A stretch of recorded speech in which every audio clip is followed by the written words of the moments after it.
Welcome to Divya cooking channel. ఈరోజు మన వీడియోలో పాల ఆకుతో పకోడీ ఎలా ప్రిపేర్ చేయాలో చూసేద్దామండి. చాలా టేస్టీగా ఇంట్లోనే అప్పటికప్పుడు ప్రిపేర్ చేయొచ్చు. మీరు కూడా ఖచ్చితంగా ట్రై చేసేయండి. ముందుగా ఒక పాలాకు కట్టను తీసుకుని సన్నగా కట్ చేసుకుని ఒక బౌల్లోకి వేసేసుకోండి.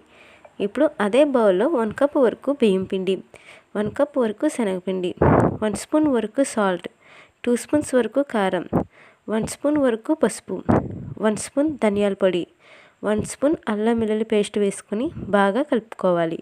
అన్నీ కలిసేలాగా కలుపుకొని పక్కన పెట్టుకుని స్టవ్ వెలిగించి ఒక కళాయిలో ఆయిల్ వేసి ఆయిల్ అనేది హీట్ అయిన తర్వాత మనం ప్రిపేర్ చేసుకున్న మిశ్రమాన్ని కొద్దిగా పకోడీలాగా ఆయిల్లో వేసేసుకోవాలి.